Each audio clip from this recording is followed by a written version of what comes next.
اللهم صل على محمد وعلى آل محمد كما صليت على إبراهيم وعلى آل إبراهيم إنك حميد مجيد وبارك على محمد وعلى آل محمد كما باركت على إبراهيم وعلى آل إبراهيم إنك حميد مجيد. عرض سلام دارم و ادب و احترام خدمت همه شما خوبان و سروران، دوستداران کلام الله منان قرآن کریم. امیدوارم هر کجا که هستید هر لحظه زندگیتان در عبادت الله متعال و تلاوت قرآن کریم زیباتر از لحظات گذشته آن سپری کردن. در برنامه آموزش روحانی قرآن کریم همچنان با شما عزیزان همراه هستیم در بررسی تلاوت سوره های پایانی کلام الله مجید، سوره هایی که بیشتر عزیزان در تلاوت نمازشون استفاده میکنن و بسیاری از شما عزیزان میدارم که سوره ها رو حفظ هستید، اما باز هم برای اینکه مطمئن بشیم از حسن تلاوتمون این سوره ها رو به همراه شما عزیزان مرور میکنیم. علاوه بر اینکه یکی از اهداف دیگر ما این هست که تا بتونیم نحوه تلاوت صحیح این آیات رو یاد بگیریم که طبیعتاً در خواندن آیات دیگر از کلام الله مجید در هر صفحه‌ای به ما کمک خواهد کرد و بعد از اینکه یاد گرفتیم به دیگران یاد بدیم. این بسیار مهم هست که ما خودمون یاد بگیریم و یاد بگیریم که چگونه به دیگران یاد بدیم تا مصداق این حدیث شریف رسول صلی الله علیه و سلم قرار بگیریم که بهترین شما کسی است که قرآن را یاد بگیرد و به دیگران یاد بدهد. در بررسی سوره های پایانی کلام الله مجید تا سوره ماعون به همراه شما عزیزان در برنامه گذشته پیش آمدیم. از آخر مصحف شریف شروع کردیم و در این برنامه سوره مالکه قریش رو به همراه شما عزیزان آغاز خواهیم کرد. عزیزانی که بیننده برنامه از تلویزیون هستند اگر توانایی دارید این برنامه ها رو ضبط کنید و بعد از اینکه برنامه تمام شد دوباره تکرارش رو ببینید و باز هم ببینید و دقت بکنید روی نکاتی که گفته میشه و قواعدی که گفته میشه. ما شاید مجبور بشیم بعضی قواعد رو سریع گذرا رد بشیم. شما این قواعد رو یادداشت بکنید، حفظ بکنید و تمرین بکنید. عزیزانی که از راههای دیگر بیننده برنامه هستن این برنامه رو بارها و بارها با تکرار و برنامه‌های گذشته رو همین برنامه‌هایی که ما در این دوره داشتیم به همراه شما عزیزان با دقت و تکرار مشاهده بکنید تا هر سوالی که دارید برای شما در این باب حل بشه. سوره مبارکه قریش رو به همراه شما عزیزان آغاز می‌کنیم. سوره مبارکه قریش در ابتدای هر تلاوت به فرموده الله متعال فاذا قرأت القرآن فاستعذ بالله، هر وقت قرآن می‌خوانید اعوذ بالله بگید، برای تعالی پناه ببرید. ما هم با اعوذ بالله تلاوتمون رو آغاز می‌کنیم. اعوذ بالله من الشیطان الرجیم. بسم الله الرحمن الرحیم. لام کسره داره، همزه‌ای بعدش داریم که اون هم کسره داره. اینجا دو تا کسره پشت سر هم. کسره علامتی است که زیر حرف قرار میگیره و صدای ا میگیره هر جا که حرفی کسره داشت. ل ا. اما چون بعد از این کسره یا آمده، این حرف یا، چون بعد از کسره حرف یا آمده، هر وقت بعد از کسره حرف یا میاد آن کسره تقویت میشه و صدای ای میگیره. اینجا نگه میشه ل ا، میشه ل ای. ل ای. لام فتحه داره، فتحه روی هر حرفی قرار بگیره صدای ا میگیره. اما همون گونه که وقتی کسره بعدش یا آمد که یا از جنس کسره است، حرفی است که هم جنس این حرکت تقویت کرد او رو صدای ای گرفت، اگر بعد از فتحه الف آمد، حرف الف، حالا چه به این شکل نوشته بشه چه کامل نوشته بشه، چون الف هم جنس فتحه هست فتحه رو تقویت میکنه، دیگه ا نمیشه، دیگه میشه آ. ل ای لا، اینجا میشه لا. این لام فتحه گرفته بعدش الف و میدانید حتما که حروفی که فتحه میگیرن بعدشون الف میاد اگر 8 حرف صاد، واد، تا، ظا، غین و قاف و خا و را باشن پر خوانده میشن. آشون پر خوانده میشه، سا، وا، خا، دهان رو سمت بالا باز میشه. اما غیر این حروف پر نمیشن. لام از اون حروف نیست، فتحه گرفته بعدش الف آمده، آ میگیره اما پر نمیشه. یعنی چی؟ یعنی اینکه نمیگیم ل ای لا، میگیم ل ای ل. اگر پر میخوانیم میشد لا، اما که الان که باریک میخوانیم میشه ل. ببینید فرقش چیه؟ لا ل، انگار که به این طرف و این طرف دهان باز میشه ل، اما ل ای لا به سمت بالا باز میشه. ل ای ل ف، ل ای ل ف. قو رای، رای، این علامت ساکن اسمش روی هر حرفی قرار بگیره خودش حرکت نداره، کمک میخواد از ما قبل کمک میگیره، آخرین حرکت ما قبل میچسبه به اون. رای، رای. شن، دو تا تنوین، این ببخشید دو تا کسره، دو تا کسره کنار هم یا دو تا فتحه و یا دو تا ضمه رو ما بهش میگیم تنوین، که در اصل این گونه بوده که این شین یک کسره داشته خودش ش بوده، یک نون ساکن اینجا بوده، ما اون رو به خاطر اینکه راحت تر نوشته بشه، نوشتمون ساده تر باشه، شلوغ نشه، حذفش کردیم. برای اینکه چیزی داشته باشیم تا دلالت بکنه بر حذف آن نون ساکن، یک کسره دیگه هم اینجا اضافه کردیم. این در اصل یک شین کسره دار بود ش، یک نون ساکن هم بوده شن بوده، که الان این کسره دوم دلالت بر حذف نون ساکن میکنه. به همین خاطر همیشه وقتی که این رو می‌نویسیم اگر بخوایم بخونیم قرعی شن میخونیم، قرعی شن. اما اینجا چون آخر آیه است، یک قاعده ما داریم، همیشه وقتی که میخوایم آخر آیه بایستیم و نفس بگیریم، حرف آخر باید ساکن باشه. این حرف آخر باید هیچ علامتی نداشته باشه، هیچ حرکتی نداشته باشه. الان اگر بخوایم اینجا رو ساکن بکنیم چی میشه؟ شین رو ساکن فرض کنید، یا هم ساکن، شین هم ساکن. چطور میخونیم دو تا ساکن رو با هم؟ این چی میشه؟ قرعی. تا اینجا که آسونه، فقط این شین ساکن رو چطور دوباره تلفظ کنیم وقتی قبلش هم ساکنه؟ قریش، قریش. دقت کنید، قریش، قریش. شین یک صدای ازش میاد اما حرکت نداره. الان من به شین حرکت ندادم، نگفتم قریشه یا قریشه یا قریشو، قریش. فقط شنونده متوجه میشه که یک صدای شینی آمد. قریش، لإیلاف قریش. بعد از اینکه یا رو تلفظ میکنم، قری، یک صدای باریکه رائحه شینی هم خارج میشه. قریش. این وقتی است که ما اینجا توقف بکنیم، بخوایم نفس بگیریم. اما اگر بخوایم ادامه بدیم، قریشن میشه. لإیلاف قریشن. اینجا میشه قریشن. تنوین اگه ادامه بدیم اینجا چی میشه؟ قریشن. یک تنوین داریم، بعدش چی میشه؟ بعدش همزه آمده. تنوین یا نون ساکن، هر وقت تنوین یا نون ساکن داریم ما 4 تا قانون اجرا میشه بعدش. اگر بخوایم نون ساکن آمد یا تنوین آمد، بعدش بعد ببینیم چی هست. همیشه اینو مد نظر داشته باشید، تنوین یا نون ساکن هر جا دیدید بلا استثنا، چه آخر آیه که بخواید ادامه بدید مثل اینجا اگر بخوایم ادامه بدیم، یا وسط آیه، تنوین یا نون ساکن اگه آمد بعدش رو نگاه میکنیم. اگر بعدش حرف ب آمد، به جای تنوین یا نون ساکن میم تلفظ میکنیم. این قانون ما بهش میگیم اقلاب، تبدیل شدن میم نون به میم.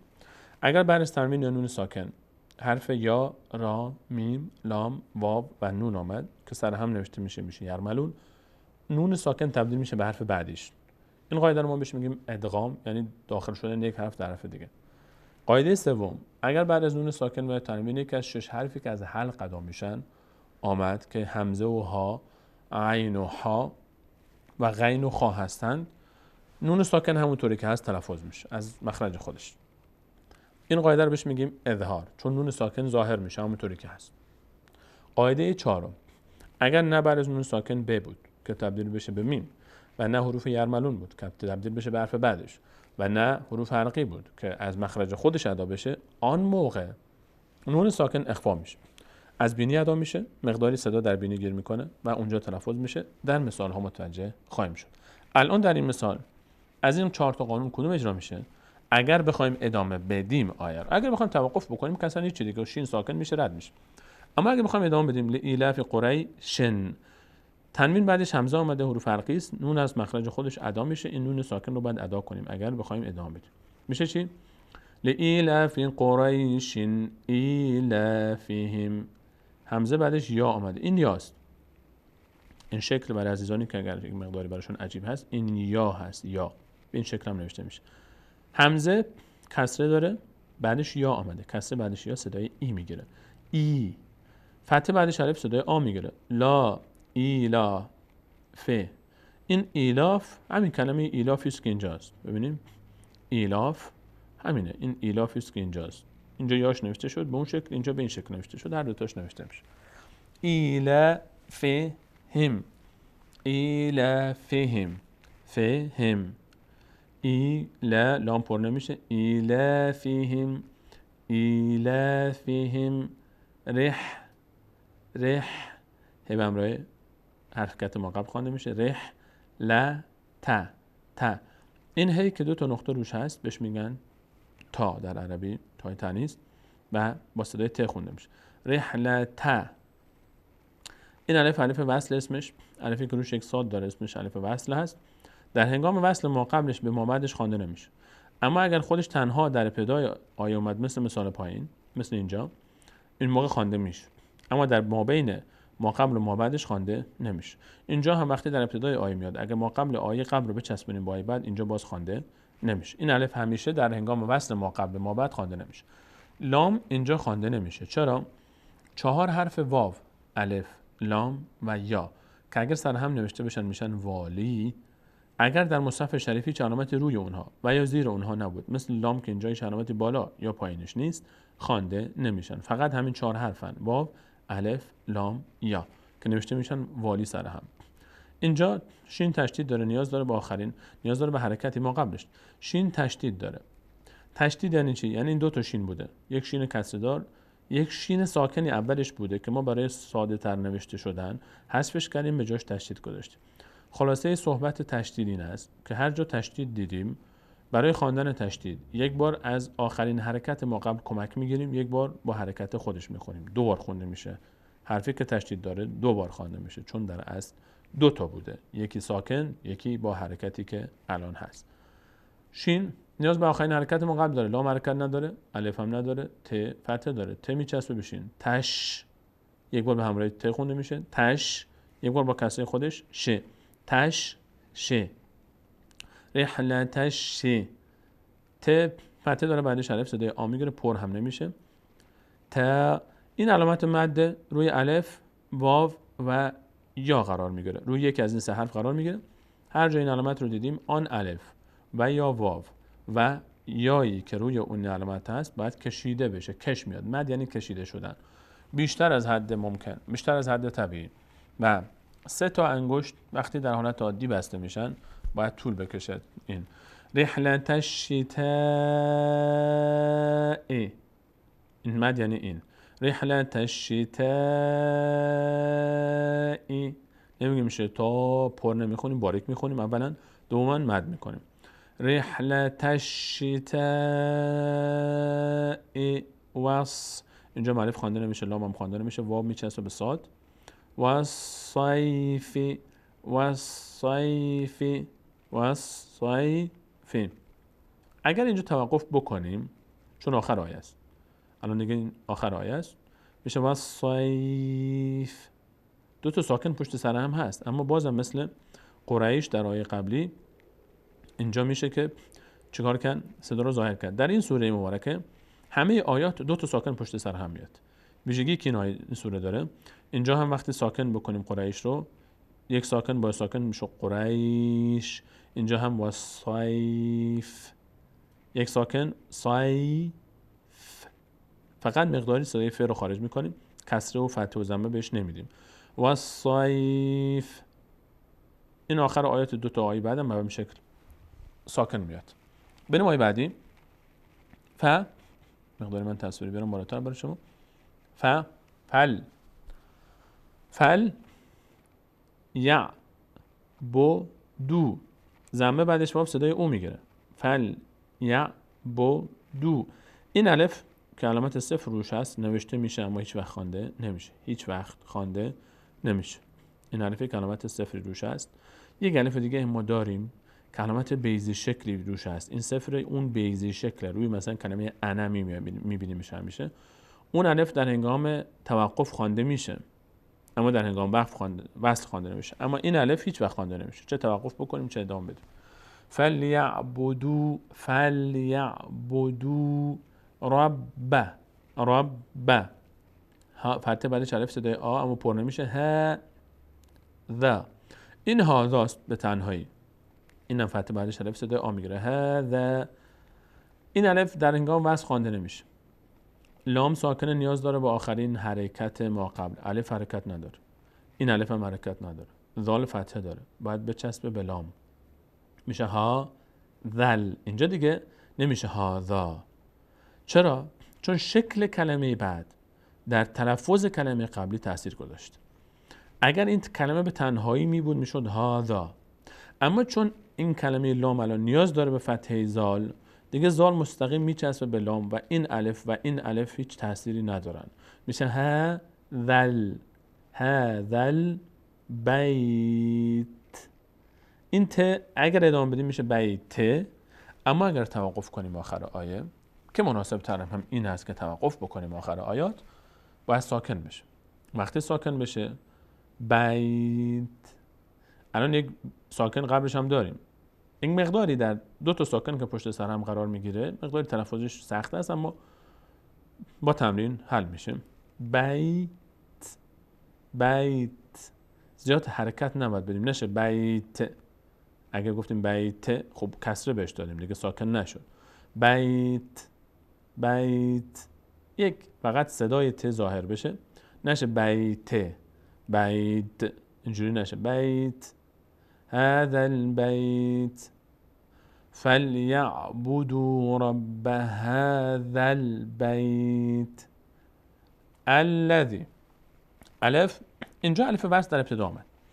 مثال بالا الف وصل در مابین بود، ما قبلش با مابعدش میچسبید الف خوانده نمیشد، اما اینجا در ابتداست. الف وصل هر وقت در ابتدای آیه آمد نگاه میکنیم متصل بعدش چیه. اگر لام آمد، اگه بعدش حرف لام بود، چه آن لام خوانده بشه و یا نشه مهم نیست، الف فتحه میگیره. اینجا الف خودش حرکتی نداره، مجبوریم یک حرکتی بهش بدیم. چرا مجبوریم؟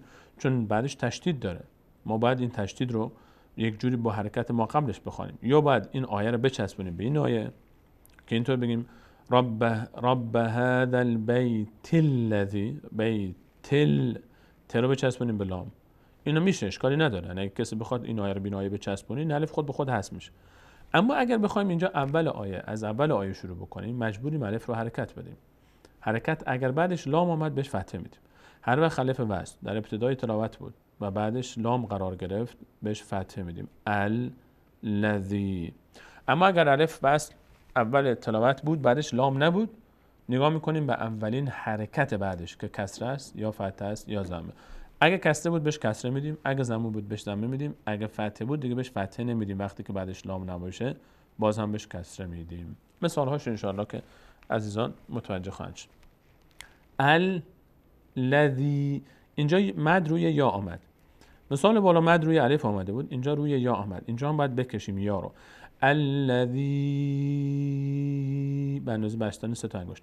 الذی اعطا تا ساکن هست، اعطا. در حروف ساکن عزیزان دقت کنید که 5 حرف وقتی که حرف ها ساکن هستن، 5 حرف قاف تا با جیم دال، قاف تا با قاف تا با جیم دال که اگه سر هم نوشته بشن میشه قطب جد. این 5 حرف وقتی ساکن باشن و اونها رو به صورت ساکن تلفظ کنیم مقداری صدا میلرزه. اصل در ساکن اینه که صدا نباید بلرزه، باید حرکت نکنه، حرف اصلا نباید حرکت کنه، اما در این حروف مقداری صدا میلرزه. مثلا الان ببینیم اینجا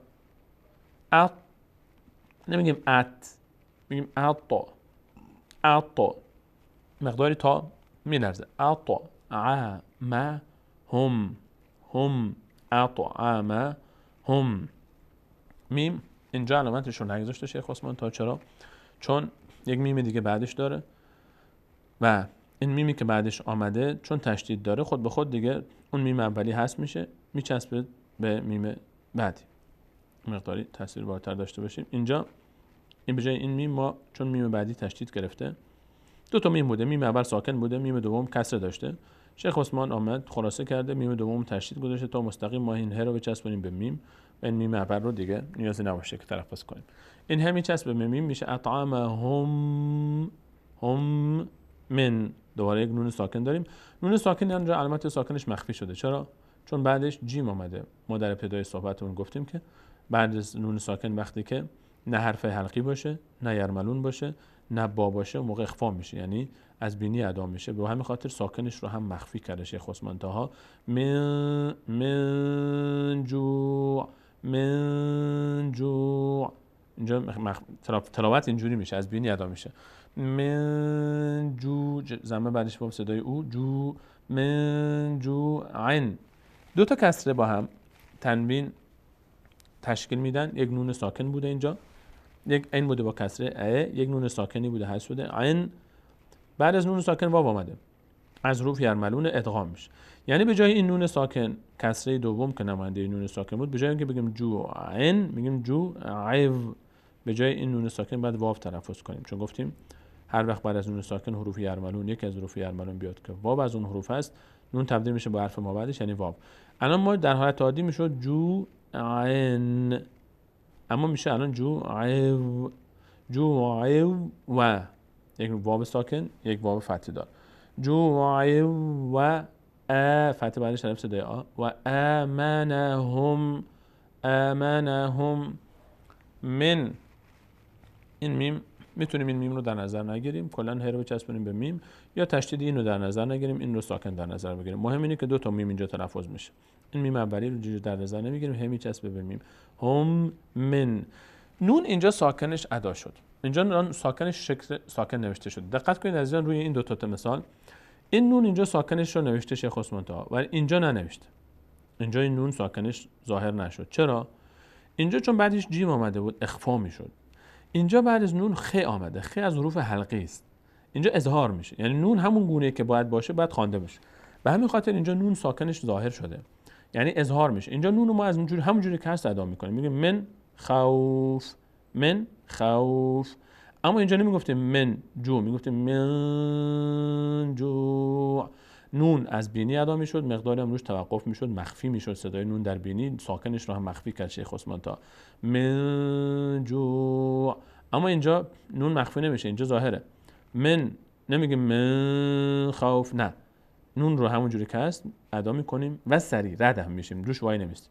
من خوف، خوفن بوده که این تنوین میمش به این خاطره که اگر بخوایم بچسبونیم به سوره بعد بسم الله، بعد از تنوین ب میاد، بعد از نون ساکن وقتی ب بیاد تبدیل میشه به میم. اما این وقت است که ما بخوایم بچسبونیم به سوره بعد. ما اینجا آخر آیه چون توقف میکنیم اصلا کلا این تنوین رو در نظر نمیگیریم و میم رو هم در نظر نمیگیریم، ساکن میشه، میشه خوف، خوف، خوف. یک بار این سوره رو با هم بخونیم از ابتدا. بسم الله الرحمن الرحیم. لإيلاف قريش إيلافهم رحلة الشتاء والصيف فليعبدوا رب هذا البيت الذي أطعمهم من جوع. اگر توقف بکنیم اینجا دیگه باز هم چون حرف آخر ساکن میشه. الذي اطعمهم من جوع و آمنهم من خوف.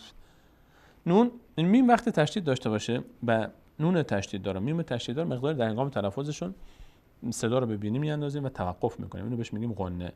آمنهم، مقداری روش وای میستیم بعد صدا از بینی ادا میشه. آمنهم من خوف. این از سوره مبارکه قریش بود. بریم به سراغ سوره مبارکه فیل. و چون توضیحات رو من در سوره قریش کامل دادم دیگه سوره مبارکه فیل رو گذرا رد خواهیم شد، توضیحات رو من فقط اشاره میکنم. تصویر سوره مبارکه فیل رو با هم داشته باشیم. بسم الله الرحمن الرحیم. علم فتح، اینو همش فتحش علم. علم ترى، ترى کیف، اینو همه ساکن میچسبه به ما قبلش، بقیه‌اش هم که فتح است. علم ترى کیف فعل، فعل ربک، ربک تشدید به امر ما قبل خوانده میشه یک بار، رب یک بار با ضمه خودش، رب بوکا، ب اس، ب اس، ح فتح بعدش آ، صدای ال، صدا فتح بعدش الف صدای آ میگیره اما پر نمیشه. ب اس ح، ح ب الف در هنگام وصل میفته، ب میچسبه به لام.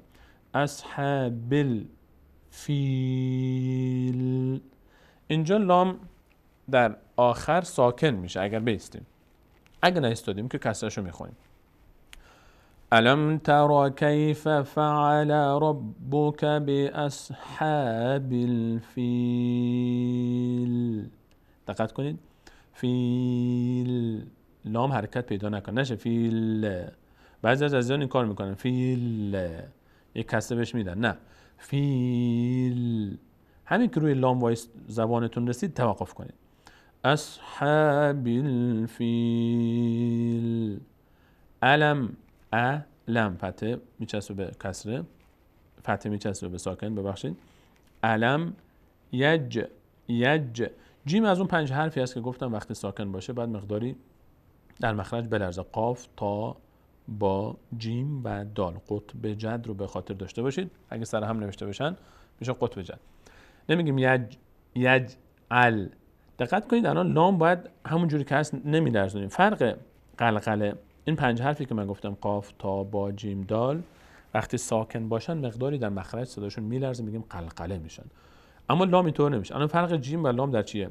جیم میشه یج ال. لام هیچ حرکتی نمیکنه، نمیگم ال نه ال. اما جیم اینطور نمیشه، یج نمیشه، یج مقداری میلرزه اما حرکت پیدا نکنه. یجعل الم یجعل. میم هم اینجا حرکت نمیکنه، لم نمیگم لم نه. اما جیم الم یجعل الم یجعل کی دهم فی زمه کسر بعدش یا فی تضلیل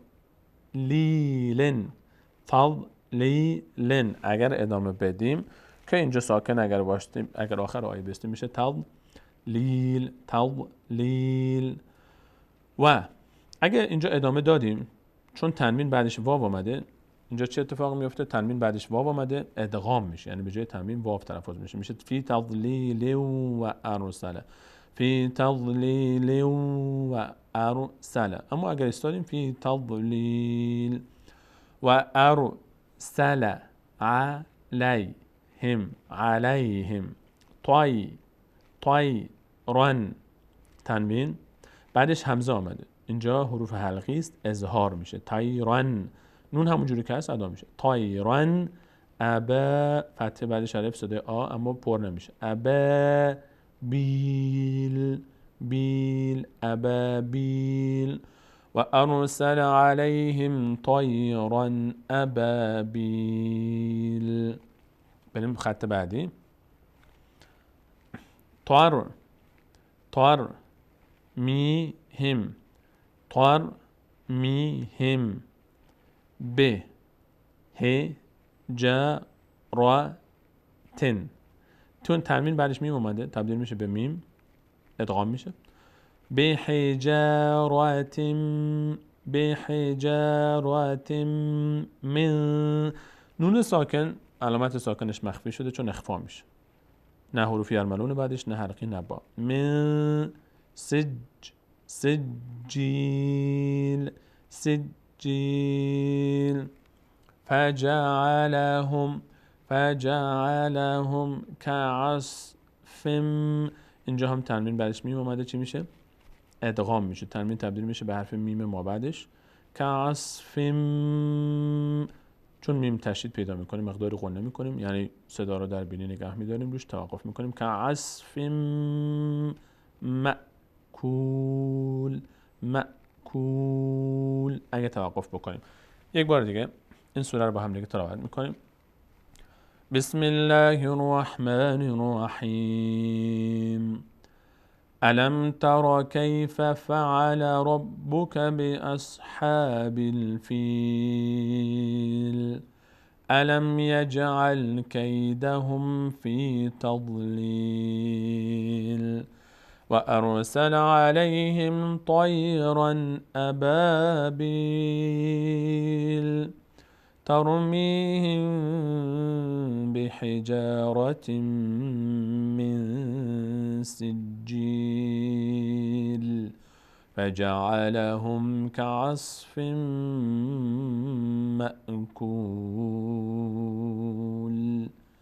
این هم از سوره مبارکه فیل بود که ممنوع عزیزان در این برنامه و سوره مبارکه قریش رو تلاوت کردیم. انشاءالله که عزیزان اگر سوالی در این دو تا سوره داشتن براشون حل شده باشه، حتما بیننده برنامه‌های بعدی ما هم باشید تا سوره های دیگری رو هم به همراه شما عزیزان تمرین می‌کنیم و مرور بکنیم و شبهات و سوال‌هایی که در این سوره هم هست برای ما شما عزیزان حل بشه. تا برنامه بعد، الله یار و نگهدارتون.